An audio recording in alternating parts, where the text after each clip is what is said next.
تبدأ حكايتنا بنشوف بنت واقعة على الأرض وبتسمع صوت من السماء بيتكلم وبيتوسل ليها إنها تبقى أميرة الحكمة. بتشوفها وهي ماشية وبتقابل شخص وبتقول له ما شفتكش من وقت طويل. بيرد عليها وبيقول لها آسف أنا ما أعرفكيش. بتقول له نسيت اللي أنقذت حياتك. بيقول لها لا أنا مش فاكرك. بترد عليه وبتقول له من حوالي سنتين بالظبط. بتفتكر البنت وتحديدا في المستشفى كان الشخص ده ماشي وفجأة كان هيقع، لكن بتيجي البنت دي وبتنقذه وبيشكرها وبتقول له طالما أنا أنقذت حياتك لازم تفتكرني طول عمرك. وبيقول لها حاضر هفتكرك. تبدأ البنت دي تبص في عينه وخدودها بتحمر وبتشبهه بالمعزه وبتقول ان المعزه حيوان ما يقدرش حد يستخف بيه، ممكن تعيش بسهوله على الجبال والارض، وفي انواع منها عندها قرون قويه جدا زي قرون الشيطان. وبتقول لنفسها انا وقعت في الحب من اول نظره ولا ايه، وكل ده من سنتين. وبنرجع تاني وهما بيتكلموا مع بعض وبيبدا الشخص ده يفتكرها وبيقول لها سامحيني انا بمر بوقت صعب اليومين دول وما اقدرش افتكر بنت من حوالي سنتين. بتقول له مفيش مشكله بس المره الجايه بقى افتكرني. وبتقعد جنبه وبتبدا تعرفه على نفسها وبتقول له ان اسمها اوناجا كوتوكو، وبتعرفه معنى اسمها وبتقول له انها عندها 17 سنه وصحتها كويسه جدا. بيرد عليها وبيقول لها مش هنساكي ابدا بعد كده. بتقول له صحيح انت انفصلت عن ساكي سان ليه؟ وبيستغرب وبيقول لها انت ازاي عرفتي؟ وبتفتكر وهما في المستشفى وبتيجي ساكي سان وبتقول له بتعمل ايه هنا يا كوركان. وبتيجي البنت دي وبتقول لها سامحينا وبتعتذر بالنيابه عنه وبتاخده وبتمشي. وبتستغرب اوناجا ليه بتعتذر بالنيابه عنه وبتبدا تقول لنفسها دي قريبته ولا اخته، لحد لما بيمسكوا ايد بعض وتتفاجئ اوناجا وبتروح تتكلم مع الممرضه وبتبدا تسالها عن الشخص ده. وبتبدا الممرضه تقول كل حاجه عنه وان اسمه كوركان طالب في كليه حقوق، وبتقول بيجي احيانا علشان يشوف بنت عمه المريضه. وبتسال الممرضه بنت عمه دي البنت الطويله؟ قالت لها الممرضه لا البنت الطويله دي حبيبته من ايام الثانويه وكمان اكبر منه في السن ودخلوا مع بعض نفس الكليه كمان. وبتقول لها الممرضه انهم هيتجوزوا بعد ما يتخرجوا من الكليه. وبتتضايق اوناجا جدا وبتلاحظ عليه كل لما يجي المستشفى بتلاقيه لوحده وبتكتشف انه انفصل عن حبيبته.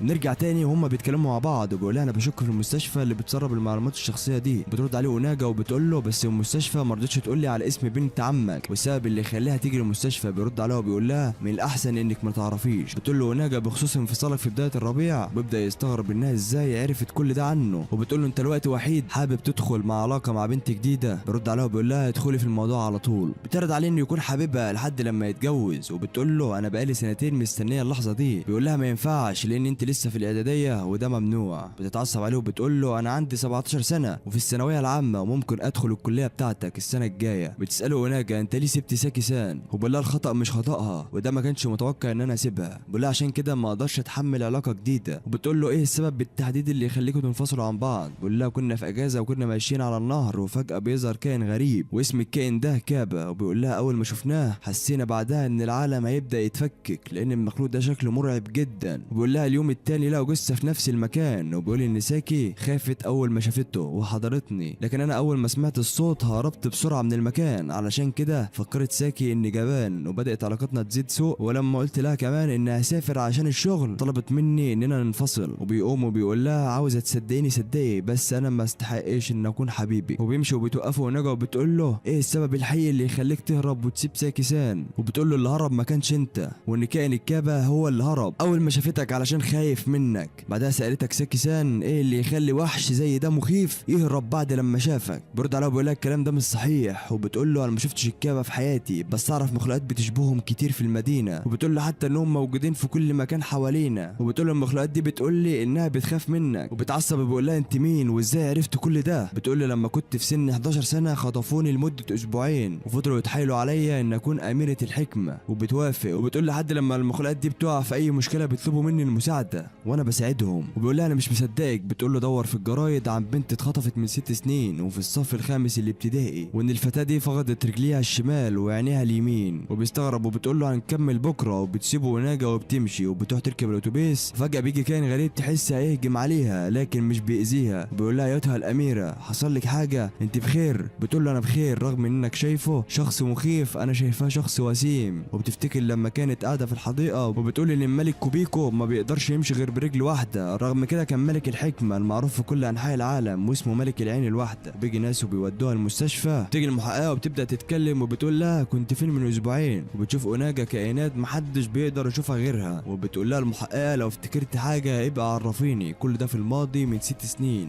بتشوف كروكان وهو في الجريده علشان يدور فعلا على اوناجا وبتفاجئ وبيعرف انها مش بتكذب عليه. وبيخرج واثناء ما هو خارج بيتفاجئ وبيشوف اوناجا وبتقول له صدقت دلوقتي؟ بتقول له انا الشخص الوحيده اللي ممكن يفهمك سمك، وبيجي كائن على هيئه انسان وبيروح للاميره وبيطلب منها المساعده، وبيقول لها الكائن ده ان المنطقه اللي جنب المكتبه بتتدمر. واول ما بيشوف الكائن ده كروكن بيخاف جدا وبتعرض عليه اوناجا انه يجي معاها، وبيقول لها لا، بعد لما شفت الكائن ده صدقتك، روح انت ومالكيش دعوه بيا. وبيمشي لكن بتمسكه وبتقول له الكائنات اللي هناك قويه جدا وممكن تقتلني، وبيفكر وبيقرر انه يروح معاها، وبيروح للمكان فعلا. وبيتفاجئ كروكن بالكائن اللي وقع على الارض، وبتقول له اوناجا ما تخافش، ده من مقاتلي الحروب بتاعي. وبيقول الكائن ده ساعدينا يا اميره، مش قادرين نحارب المخلوق ده. بتبدا اوناجا توقفه لكن بيهجم عليها الوحش ده، وبيجي بسرعه كروكن وبينقذها، وبيجري بقى كروكن لكن بيهجم عليه الوحش، وبتبدا اوناجا تحاربه لكن مش بتقدر، وبيضربها الوحش ده لحد لما كانت هتقع على الارض، وبيقدر كروكن ينقذها. وبتقول له اوناجا لازم نهرب بسرعه، لكن بيحضنها وبيقدر كروكن انه يقتل الوحش ده باستخدام السم اللي في جسمه. وبيمشي وبتساله اوناجا انت مين؟ بيرد عليها وبيقول لها ما قالتش ليك المخلوقات انا مين؟ بتقول له لا ما قالتليش حاجه، وما بتقدرش تقول لي حاجات مخيفه زي دي. بيرد عليها وبيقول لها تسمحي لي استخدم كلماتك، لما كنت في سن 11 سنه من عمري اكلت نوعين من اليوكي علشان ارضي قلبي. تاني يوم بنشوف كروكن وهو رايح المستشفى ومعاه بوكي ورد، وبتيجي فجاه اوناجا وبيقول لها انت عرفت ان انا هنا ازاي؟ اصدقائك اليوكي قالوا لك ان انا هنا ولا مهاراتك اللي قالت لك؟ ردت عليه وقالت له عندي ميعاد علشان عيني ورجلي. بتقول له انا السبب في اللي حصل لك امبارح. رد عليها وقال لها بعد لما اكلت حريه البحر لو حصل لجسم اي حاجه بيرجع يعيد نفسه من جديد. بتقول له ازاي حريه البحر تعمل كده؟ رد عليها وقال لها اكيد بسبب اللوكاي التاني اللي كلته، هو اللي عمل كده والغى شويه تاثيرات. وبتساله بتقول له ايه هو اللوكاي التاني ده؟ مش بيرد عليها وبيسيبها وبيمشي، وبتنادى عليه وبتقول له انا راح ازور تعبان ضخم في الجبال، حابب تيجي معايا؟ تغرب وبيقول لها تعبان ضخم؟ قالت له في حاجه مقلقاه، علشان كده دي مهمتي، مهمه اميره الحكمه. بيقول لها انت كده هتعرضي نفسك للخطر مره تانية. بيقول لها انت ما عندكيش اي قوه. اتعصبت عليه وقالت له عندي قوه مميزه زي ان انا اتكلم مع الاياكشي ولمس الاشباح. وبيقول لها هتعملي ايه لو حاربت وحش وانت ما عندكيش اي قوه سحريه او جسديه زي اليوم اللي فات؟ ردت عليه وقالت له لو خايف عليا تعالى معايا. بيقول لها مش هينفع، وعاوز استمتع بحساء ميسو باللحم اللي عملته امبارح، علشان كده مش هعرف اجي.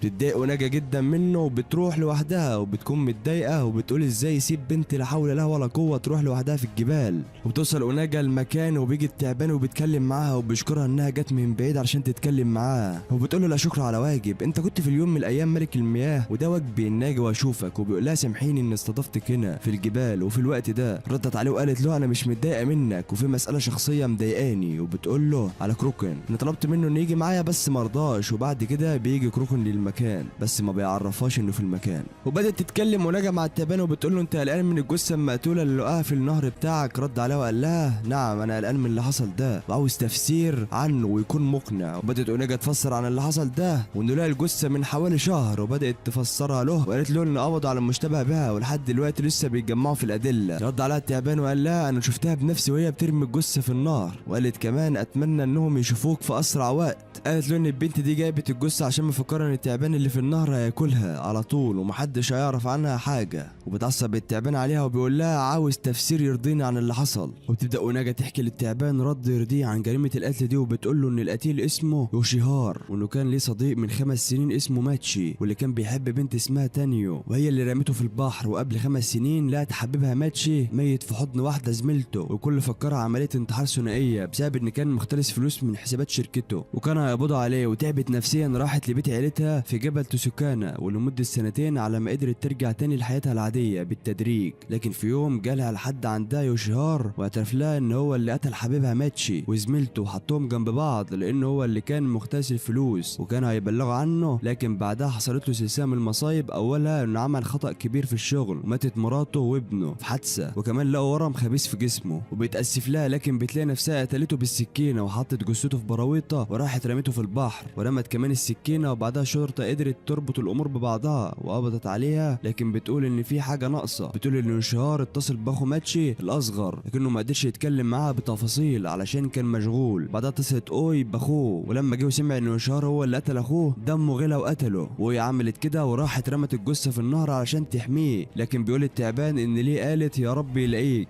قالت له انها كان نفسها انت تلاقيه وتاكله بس بسبب المطر اللي نزل محى اثار العجله اللي كانت جايباه بيه. وبتعصب التعبان وبيقول ليها مش بيرمولي فتاه جميله ليه، بيرمولي شخص ميت. وبتقطع ونجا وبتقول ان المشتبه فيه الرئيسي هي اوي، بس الغريب ليه رمت الجثه في المستنقع بتاعك تحديدا. وبيخرج كائن من هدوم كوركن وبيروح يقابل كائن تاني من بتوع اوناجا وبيظهر لها كوركن وبيوريها انه ما سابهاش تيجي المكان ده لوحدها. بيقول لها التعبان انها لازم تعرف له السبب الحقيقي اللي خلاها ترميه في المستنقع، وبتتوقع وناجا انها ممكن تكون عاوزه ترجع حاجه رميتها في المستنقع قبل كده. فلما تقول للشرطه ان السلاح الجريمه هنا هيجوا يدوروا عليه، وفرصه انها تلاقي الحاجه بتاعتها تبقى اكبر لان لوحدها مش هتقدر طبعا. فلازم كانت الشرطه تقبض عليها وتستدرجهم يدوروا على الحاجه اللي هي عاوزاها. وبيسالها ايه اللي ممكن تكون بتدور عليه، قالت له ممكن يكون طفل من حبيبها ماتشي، وانها لما عزلت نفسها من 5 سنين كانت حامل وكانت رافضه يجي الطفل من حبيبها الخاين، وجه في يوم واجدت الطفل ورمته في المستنقع. لكن من شهر لما عرفت الحقيقه رجعت تدور على طفلها تاني علشان تدفنه، وده ممكن يكون قصدها بكلمه انها تتمنى انهم يلاقوك. ما كانش قصدها على القتيل، كان قصدها على ابنها. بعدها بيمشوا وبيركبوا العربيه وبتقول لكوركان ان توقعاتها بسبب انها بعتت شبح يراقب اوي، هو اللي قال لها كده، وهي استخدمت بعض من حكمها واستنتجت كل اللي حصل ده. بعدين بتنام على كتفه. بعد ساعتين بيكون في شاب جامعي ماشي بعربيته، لكن فجاه بيلاقي في وشه شبح مخيف مسمينه شبح السيده الفولاذيه. بيحاول بسرعه وبيقع من فوق الكوبري في نهر ماكورا غاوه. بعدها بيظهر واحده اسمها يوميهار واللي هي ساكي سان، وبتكون شغاله شرطيه. بيجي زميلها تيراد سان وبيقول لها ليه كتبت كده في التقرير؟ قال ان اللي كان شافه كان عباره عن كائن، رغم ان قال بعدها انه شاف نانسي كارين. قالت له لان الحقيقه بتظهر في الكلام الاول، وممكن يكون بعد ما فاق كان تركيزه اتشتت. وبتعرف من واحده زميلتها ان نانسي كارين دي كانت فنانه، وفي يوم كانت في فندق ووقع عليها قطعه فولاذيه وقتلتها. ومن يومها وهي بتظهر للناس في مدينه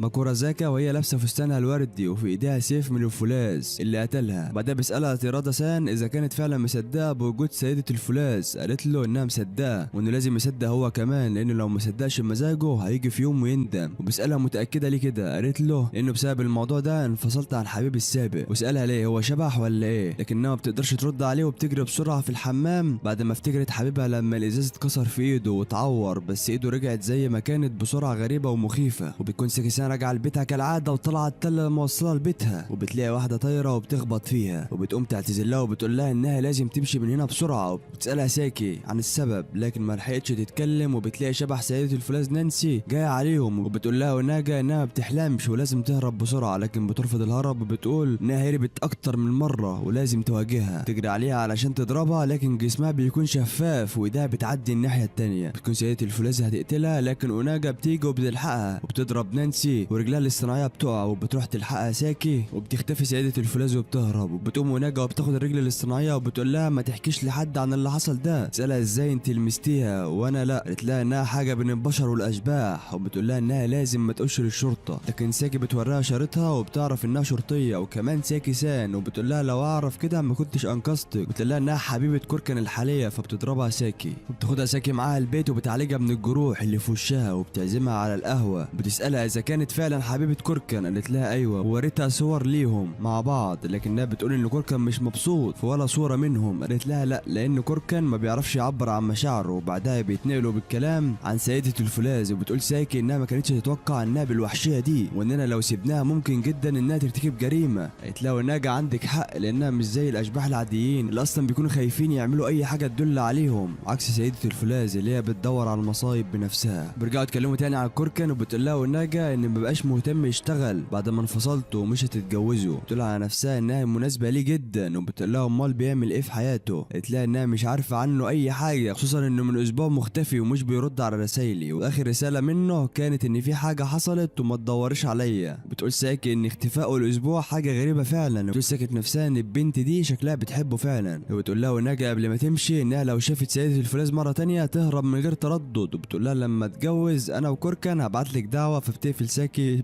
في وشها. بعدها بتبحث ساكي في النت عن كل حاجه خاصه بالفنانه نانسي كارين، واللي بتكتشف انها ما كانتش فنانه مشهوره قوي قبل ما تموت، بس زادت شهرتها لما ماتت وعرفت ان رئيس الوكاله هو اللي اكتشفها. وسرعان ما بدات تمثل في مسلسل درامي وبدات شهرتها تزيد لحد لما في يوم مات ابوها على درج السلم، واتقال انها كانت حادثه مش اكتر. لكن بعد 5 شهور من موته بتطلع اشاعات ان نانسي هي اللي قتلت ابوها بعد لما ساب شغله بسببها، وانها استفادت من موته ان كانت عليها وثيقه تامين غاليه جدا، وخصوصا لما لقوا في مذكرات ابوها انه كان حاسس ان بنته هتقتله. ورئيس الوكاله لما شاف الاخبار دي اتعصب جدا وكان عاوز يقاضي الصحفيين اللي كتبوا ده بتهمه التشهير، وتوقفت نانسي عن العمل فتره، وكانت بتتفادى الصحافه انها بتقعد في الفنادق لحد لما ماتت عند فندق من اللي كانت بتسكن فيه. وبتقابل ساكي زميلها تيراد وبتقول له ان فعلا ممكن سيده الفولاذ ترتكب جرائم. قال لها ان اساسا قبل ما تموت كانت متهمه في قضيه قتل ابوها، لكن الصحفيين سرعان ما كلامهم اختفى من غير ادله، وانها بتظهر كتير ده معناه انها ممكن تكون جايه تنتقم من المجتمع اللي اذاها قبل ما تموت. وبتقول ساكي في نفسها ان عنده حق وانها ممكن تكون روح انتقاميه، وبيديها اعتراض وثائق قضيه نانسي، بيقول لها راجعيها واعملي تقارير عنها. في نفس الوقت بتكون اوناجا بتدور على النت وبتقول انها دايما بتقدر تتكلم مع الاشباح، لكن شبح سيدة الفولاذ ملوش اي ملامح ومش قادره تتواصل حتى مع مخاوفه، كانها داميه فارغه. وكمان بتشوف صوره مرسومه لشبحها بدقه عاليه جدا، كان اللي راسم اللوحه شافها كويس. وبتقول بالمعلومات دي صعب جدا ان تهزمها، ولازم تعرف تفاصيل حقيقيه عن موتها، وكده لازم ترجع للشرطه. وبتقول انها مش عاوزه تطلب خدمه من ساكي سان، وبتكون عرفت ان اول واحد شاف جثه نانسي هو راجل عجوز كان ساكن جنبها، وسمع صوت حاجه كبيره خبطت في الارض، وافتكر ان في حاجه وقعت بسبب المطر. لكن تاني يوم الصبح اتفاجئ بقطع الفولاذ اللي وقعت فوق حد وبلغ الشرطه، ولما شالوها اتعرفوا على نانسي من بصمات ايديها اللي كانت على حاجاتها اللي في الفندق، لان وشها كله كان متدمر وصعب التعرف عليه. وبيجي حد يخبط من الشباك، ولما بتشوف مين بتتفاجئ بالاشباح الصغيره وبتكون خايفه منهم، لحد لما بيقولها انها روح الشجره جانيتشرو وجاي من طرف اوناجا علشان تساعدها في قضيه نانسي، وبتوافق. وبتكون اوناجا مستنياها في المطعم، لكن بيجي شبح وبيقول لها ان سيدة الفولاذ ظهرت قريب من الموقف، وبتقول له خليك هنا ولما تيجي ساكي سان خليها تستناني. وبتركب عجلتها وبتروح بسرعه، لكن بتلاقي ان سيدة الفولاذ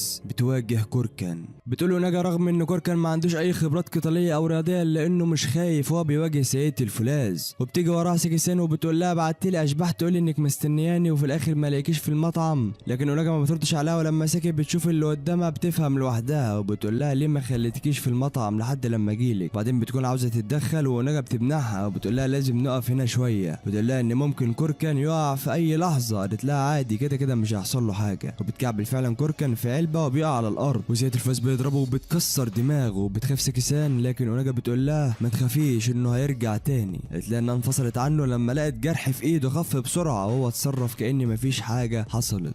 بيقدر كوركان يرجع دماغه تاني ودمه اللي طاير. بيقف وبتشوف سيدة الفولاذ وبتحاول تقتله تاني، لكنه بيقدر يقف قبل ما تيجي فيه.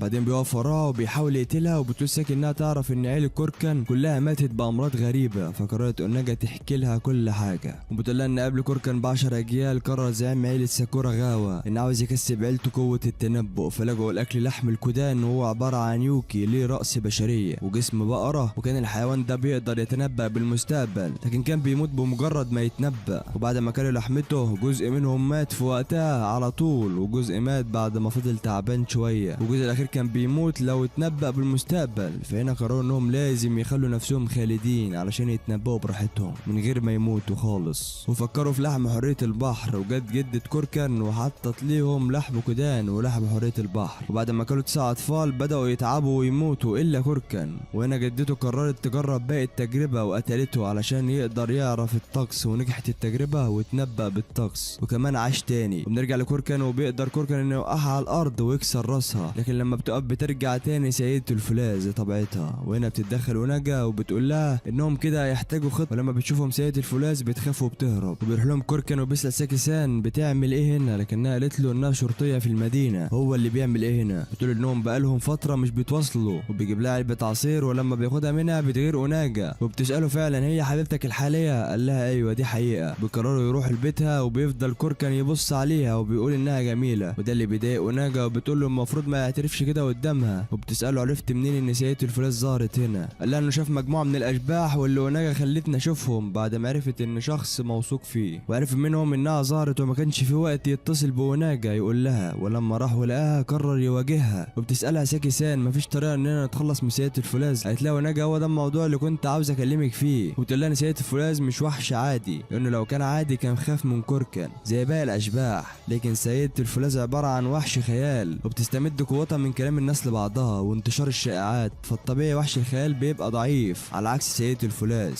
قويه جدا بسبب الانترنت، هو اللي ساهم بشكل كبير ان قصتها توصل للملايين. وبتقول لها ان يعتبر الموقع ده هو هوية سيدة الفولاذ ومصدر قوتها الاساسي، وانها تفضل قوتها تتجدد طالما الناس لسه بتتخيلها. وبيسالها كوركان امال ازاي نقدر نكسبها؟ قالت له انها لازم نغير تفكير الناس عنها ونقنعهم انها مش شبح، وكده نقدر نخليها تفقد كل قوتها وتختفي زي اساطير واشباح كتير كانوا اشباح خيال. هنستخدم الموقع المره دي لصالحنا، بس هنحتاج مساعده الشرطه. فبتقول لها ساكي عاوزانا اقفل الموقع؟ قالت لها طبعا لا، احنا عاوزين معلومات من الشرطه، وهي تخترع قصه خياليه واقعيه تخلي الناس تغير نظرتها عن سيدة الفولاذ، بس محتاجة معلومات حقيقية عن موتها. وتلمح أوناجا ملفات تحت مخدتها وبتروح تاخدها وبتطلع المعلومات اللي هي عاوزاها. بتسألها محتفظة بيها هنا ليه؟ قالت لها ان زميلها اداها لها عشان تحقق في قضية حادثة عربية، وكان مقتنع ان سيدة الفولاذ السبب. وقالت لها أوناجا علشان الناس تقتنع لازم نجيب شخص ونقوله ان كان بيعمل جرايم على انه سيدة الفولاذ، وكمان نجيب سبب يخليه يعمل كده. لكن بتقول ساكن ان الاقتراح ده صعب جدا وصعب تنفيذه. معلومات حقيقية عن موتها. وبيكون السؤال الاول المحير ان ليه اساسا نانسي راحت لمكان الفولاذ لوحدها بالليل رغم ان اليوم ده كان ممطر جدا وفيه عواصف كتير. وكان الجواب المقترح علشان تشرب سجاير، خصوصا انهم لقوا عقاب سجاير جنب الجثة، وبيفكروا انه كان ممكن حد مستنيها وهو اللي شرب السجاير دي وهو اللي قتلها. لكن كانت الحجة ان اخر واحد كلمها كان مديرها وفي وقت قبل الحادثة بكتير جدا. وبيسألوا سؤال تاني انها ليه ما حاولتش تنقذ نفسها، حتى ايديها كانت جنبها، حتى ما حاولتش تحمي وشها. وبيخمنوا ان في واحد قتلها ونيمها كده وبعدين وقع عليها الفولاذ،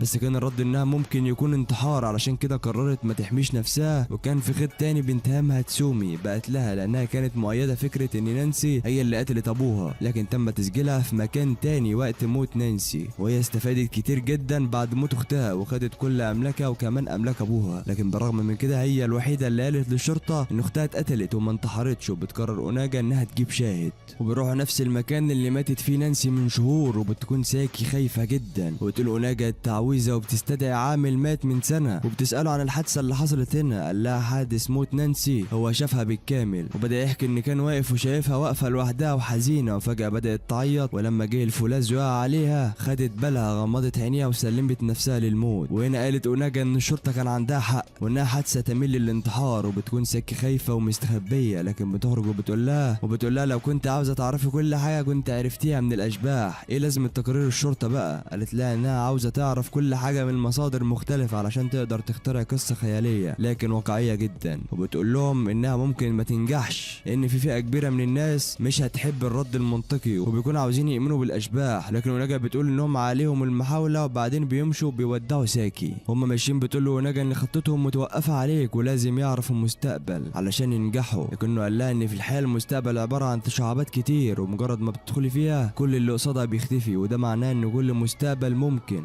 قالت له طب ليه تنبؤك بيبقى دايما صح رغم التقسيمات؟ قال لها ان التنبؤ ده عباره عن تحديد مسار المستقبل مش مجرد معرفته. وقالت اوناجا في نفسها انها قوه مخيفه جدا، بيقول لها بسبب انه بيبص على كل المسارات. فتقف حياته وقتها، وبعدها بتوري له ورقه قبولها في الجامعه وبتقول له هدخل نفس الجامعه اللي انت فيها. وبيسالها اذا كانت حكت لساكي سان عن قوتها، لكنها بتنكر. وبتساله عمرك فكرت تدخل في المستقبل وتختار مسار يخليك ما تنفصلش عن ساكي سان؟ قال لها لو كنت اقدر كنت اخترت مسار يخلينا انفصل عنك. وبيفضل يضحك، وفي نفس الوقت بيكون طيرات سان ماشي في الشارع بيشوف سيدة الفولاذ وبيحاول يهجم عليها، لكنها بتكون شفافه وبتضربه على راسه وبتقتله. وبينتشر الخبر على الانترنت ان سيدة الفولاذ هي اللي عملت كده. بعدها بنكون في شرطه مدينه ماكورا زاكا وبيقولوا محقق لساكي سان انهم لقوا جثه لكن الوجه مشوه، لكن في الغالب هي جثه طراد. وبيقول لها انه مات الساعه 3 بالليل، وبيسالها كانت فين في الوقت ده تحديدا. انهم لقوا مجموعه رسائل نصيه بينهم، فافتكرت ساكي كل اللي حصل اليوم اللي فات، بس كدبت عليه وقالت له انها كانت في البيت لوحدها. وبيقول لها واحد من المحققين ان كان بيهتم بيها جدا اخر فتره، وممكن تكون دي جريمه قتل بسبب حاجه في الشغل، بس المشكله ان مفيش اي اثر مقاومه على الجثه. وبيقول ان مش مصدق نفسه ان طراد اتضرب لحد الموت. وبتقول ساكي سان في نفسها ان القضيه دي صعبه جدا تتحل، لان كل يوم والتاني ناس بتصدق بوجود سيدة الفولاذ وبكده مستحيل يتخلصوا منها. بعدين بتجيلها رساله من اوناجا انها تقابلها في فندق ماكورا زاكا اوضه 2011، واللي بتكون نايمه على السرير وبتحاول تلاقي حل لسيدة الفولاذ، بس بتكون تعبت جدا وبتفتكر كرسي المستشفى وقد ايه هو مريح جدا، لحد لما بيدخل لها كركن ومعاه علبه شوكولاته وبياكلها واحده وبيسالها الاخبار على موقع سيدة الفولاذ. قالت له ان الوضع اتغير عن امبارح بسبب عمليه قتل طراد، وبتقول ان كان لاعب كاراتيه قوي ومرشح للاولمبياد، والناس بتسال ازاي اتقتل كده من غير مقاومه، والناس فعلا بدات تصدق بالاشباح. وبتقول له ان ريكا سان غالبا متورطه في القضيه وممكن تكون اساس الموضوع اصلا. والباب بيخبط وبتلبس اوناجا هدومها وبتركب رجليها والعين، وبتدخل ساكي سان وبتسال اوناجا ان اكيد سيدة الفولاذ هي اللي قتلته. قالت لها ايوه، وان في واحد من اشباحها شاف الجريمه. وبتقول ساكي سان ان سؤال غبي، وبتقول انه كان يا ريت يكون حد تاني اللي ارتكب الجريمه، كانت هتطلع اشاعه عن سيدة الفولاذ، ولما الشرطه تمسك الجن الناس كلها تعرف انها اشاعه وشعبيه سيدة الفولاذ هتقل. وقتها هيحاول كوركان يلاقي مستقبل مناسب ونتخلص منها نهائي، لكن في الموقف اللي احنا فيه حاليا سيدة الفولاذ هتبقى اقوى واعنف بكتير، واقل حاجه هترتكب جريمتين في اليوم. وبسبب كمان الصحافه والاعلام اللي هيتكلم عنها اسمها هيوصل لعدد كبير من الناس، وده اصلا عائق كبير لخطتهم. وبتقول ناجاساكي سان انها عاوزه منها معلومات علشان تقدر تختلق قصه منطقيه تحارب بيها سيده الفولاذ، ولازم نقتلها النهارده. بعدها بيقول انهم ممكن يقولوا ان في شخص هو اللي قتل تيراد عشان كان شايل له ضغينه، لكن طريقه موته خلت الناس تفكر انها سيده الفولاذ، وعشان الخطه تكمل لازم نلاقي سبب للضغينه، وان كل اللي المفروض يعملوه انهم يخلوا الناس تصدق فعلا ان في مجرم عادي هو اللي عمل كده. وبتقول ساكي سان ان الناس بدات تسال مين اللي عمل كده، وده لازم هم يخترعوا شخصين مزيفين ينسبوا ليهم كل الجرائم، وبكده يقدروا يضعفوا من قوة سيدة الفولاذ علشان يقدروا يهزموها. وبتكون اوناجا تعبت من كتر البحث والتفكير وما بقتش عارفة تعمل ايه. وبتقول ساكي سان انهم لازم يخلوا الناس تصدق، مش انهم بس يقنعوهم، لان الناس احيانا بتمشي عكس اللي المفروض يمشوا عليه، زي الجسر اللي مكتوب عليه ممنوع الصعود الناس بتصعد برضه. وبيقترح كوركان انهم مش لازم يفكروا في حل واحد، وبما ان الموضوع متفرع ممكن يلاقوا اكتر من حل. واقتنعت اوناجا وبدات تفكر في حلول، وبعد فترة قالت لهم انها لقت 4 حلول مختلفة، لكن بتقول انها تعبانة جدا وعاوزة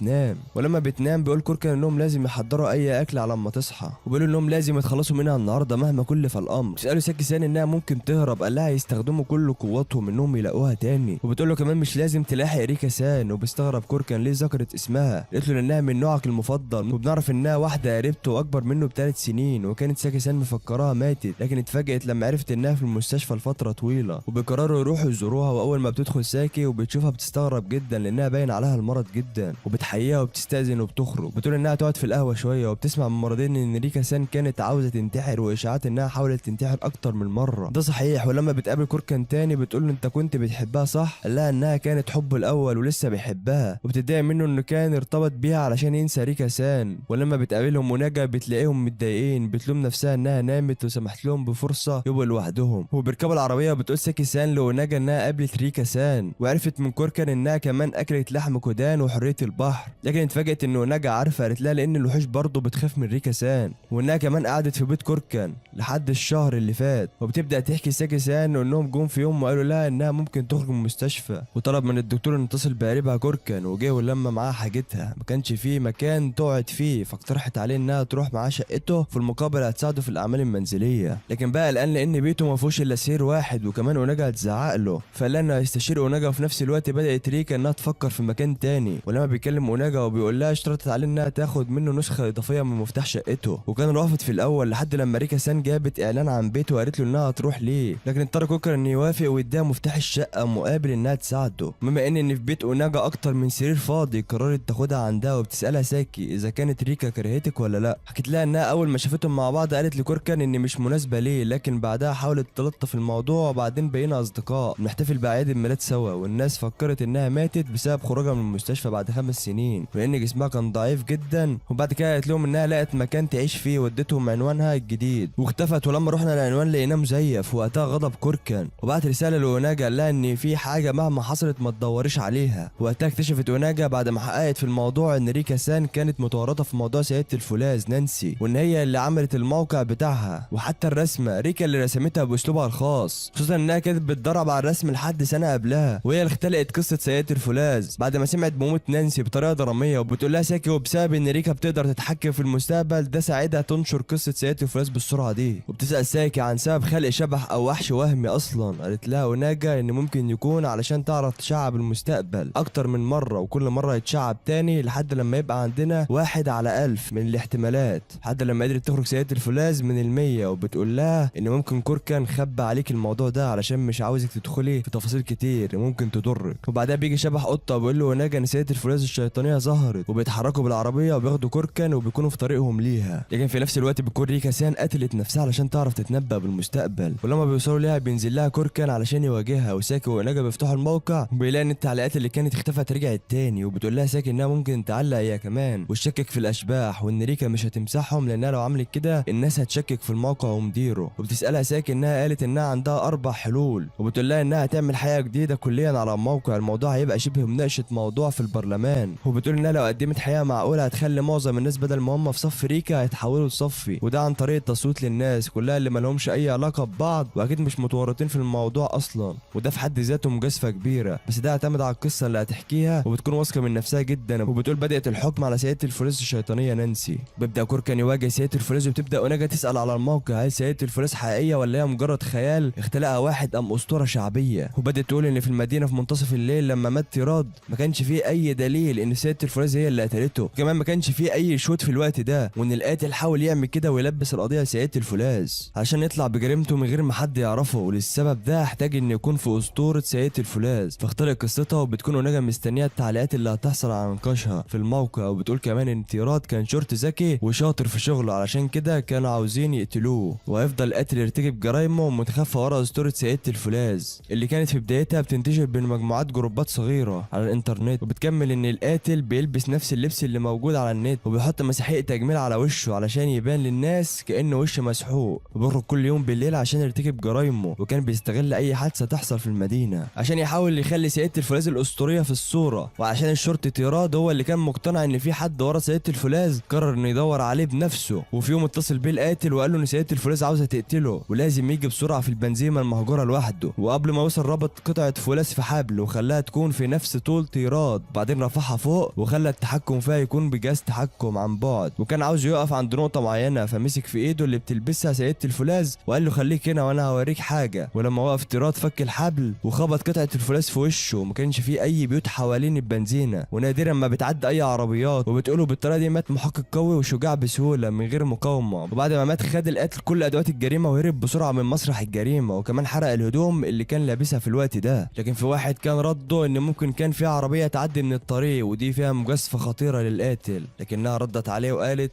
القاتل كان دارس الطريق قبل جريمته بشهر وبيسال واحد تاني ليه ما قتلوش عادي من غير خطط زي دي طالما المكان مهجور. ردت عليه كان عاوز يموت بنفس طريقه اسطوره سيده الفولاذ، وبيسالها طب ليه القاتل عمل كده، كان ممكن يقتله بالسم مثلا بدل اختلاق قصه اسطوريه. قالت له لان القاتل مش قوي وان غالبا امراه، وان لما يموت على طريقه سيده الفولاذ هيخلوهم يقدروا يقتلوا تاني وهم بعيد عن باب الاتهامات والشك.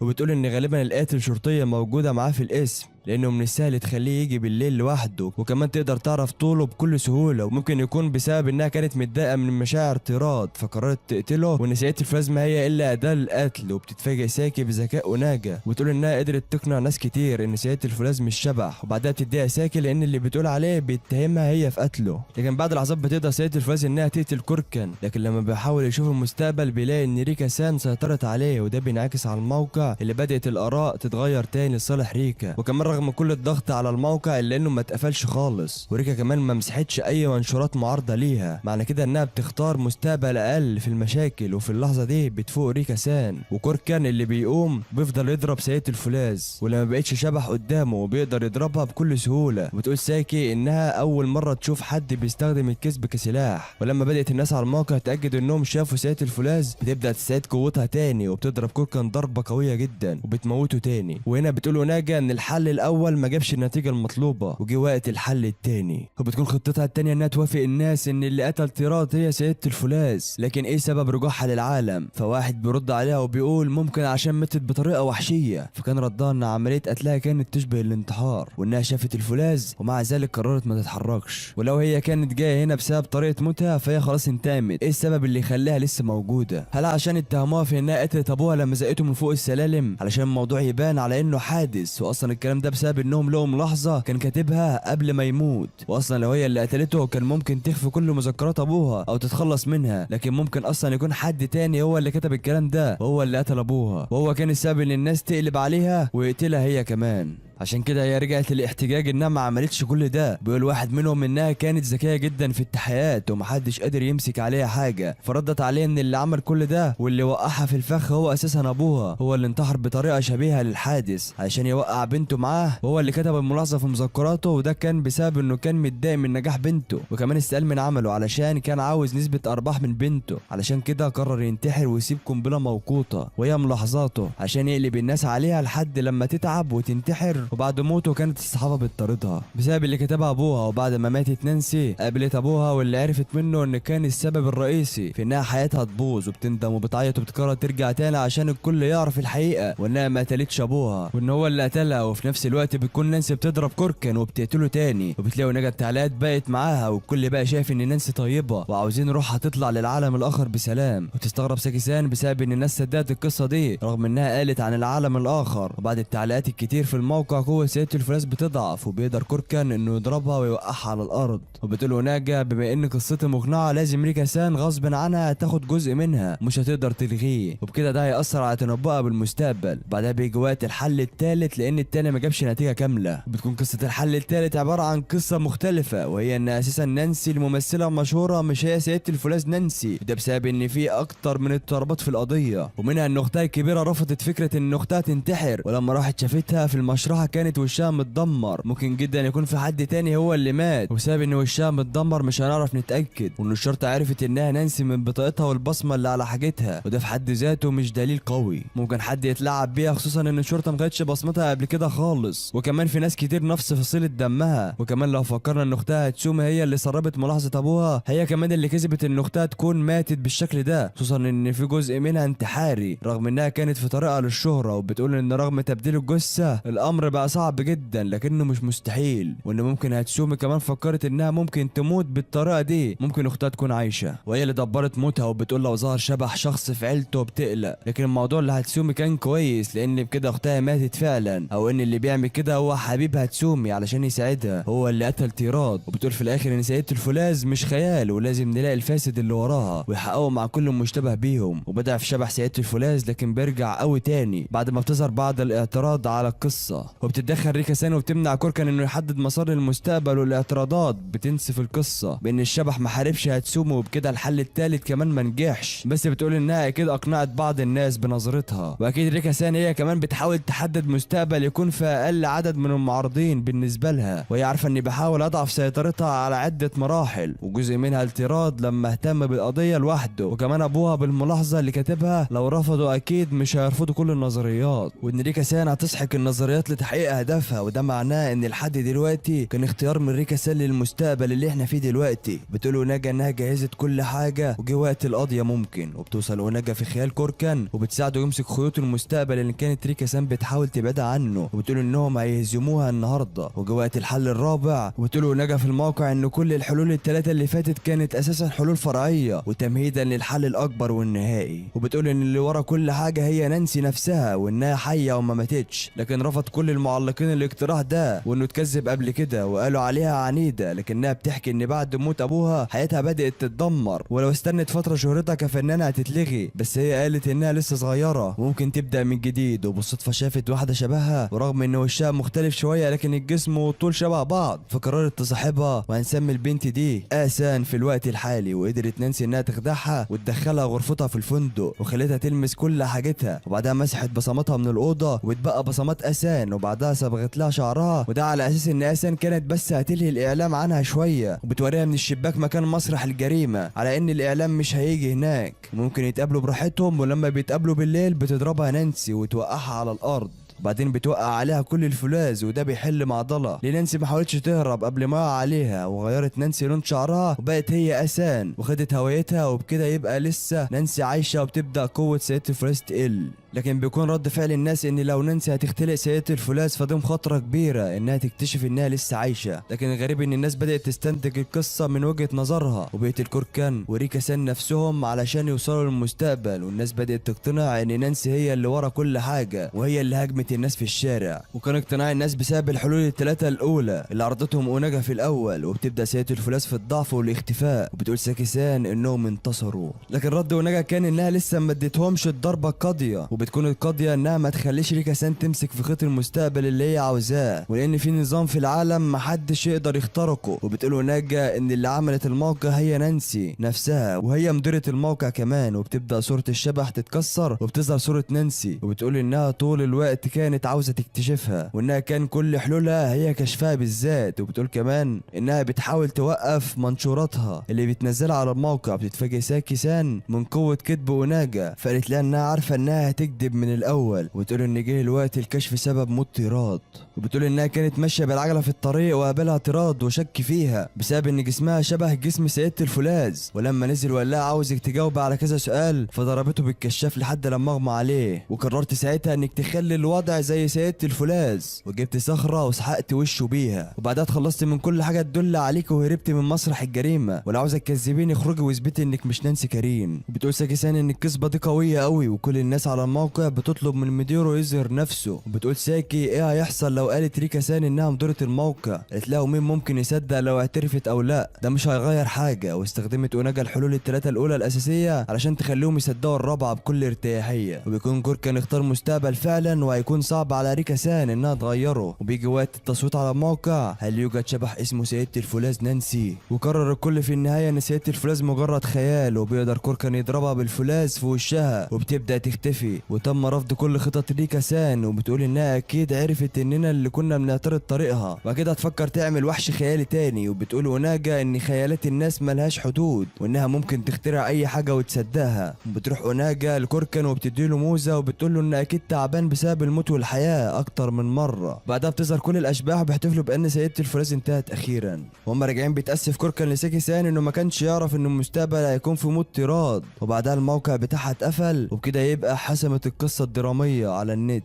بتقول ان الشرطه بدات البحث اذا كانت نانسي فعلا لسه حيه ومتخفيه بهويه شخص تاني ولا لا، بس هي عارفه في النهايه هيقولوا ان نانسي ماتت في يناير اللي فات، ورجعت ساكي-سان لشغلها كالعاده، وبيقابل كوركان ساكي-سان، ولما بتساله عن اوناجا بيقول لها انها لسه نايمه من امبارح بسبب ان قوتها الذهنيه خلصت في اليوم ده، وبيقعدوا في مطعم وبيقول لها انه عاوز معلومات عن ريكا-سان، وبيقول لها انها لسه بتدور في المستقبل على طريقه ترجعها طبيعيه تاني، وبتكون هتعمل وحش خيالي تاني على امل انه يرجعها لطبيعتها تاني، وبيقولوا ان اوناجا هتحاول توقفها بكل قوتها لان ده معارض لنظام الطبيعه، وده كان سبب فقدان اوناجا لعينها ورجليها، وبتقول له ساكي-سان انه يخلي باله من اوناجا، قال لها ان حياتها حاليا في خطر لان ريكا-سان هتستهدفها عشان تقدر تعمل كل خططها، قالت لها عشان كده عاوز معلومات عن ريكا-سان من غير ما اوناجا تعرف، وفي الاخر بيديها عجلته علشان تمشي، وبيقول لها ان اوناجا امرت كل الاشباح ما تظهرش ليكي تاني، وبتكون ماشيه ساكي-سان وبتقول ان اكيد في حد بيحمي النظام ده كله واستحاله يقع او يتدمر، وبتصحى اوناجا من النوم وبتتفاجئ انها نامت 28 ساعه، وبكده ادت فرصه لكوركان وساكي-سان انهم يقعدوا مع بعض، ولما بتسمع صوت بتخرج من الحمام على طول، بتقول له انت رحت تقابلها، قال لها ايوه، وادت لها العجله بتاعتي، وبعدها بيخرجوا من الفندق وبيمشوا، وبتقول له انها قالت لكل الاشباح اذا ظهرت ريكا-سان او عملت حاجه يقولها لها بسرعه لانها مش عاوزه تدخل الحرب دي تاني، وبتقول له لو عرفت حاجه تقول لي وما تتصرفش من غيري. بيكونوا في طريقهم لبيت اوناجا وبيمسكوا ايد بعض وبترجع الحياه في المدينه لطبيعتها تاني، بتقول اوناجا انها تحمي النظام الطبيعي دايما مهما حصل. بس كده يا ابطال ده بيكون ملخص القسم الاخير من انمي حكايه اوناجا، ونهايه فعلا سعيده جدا. لو عجبك الانمي سيب لنا كومنت في التعليقات وقول فيه عجبني يا بطل، وهذا ما عملش اشتراك هنا انزل دلوقتي واشترك في القناه. كان معاكم احمد رمضان، اشوفكم في فيديو جديد، سلام عليكم.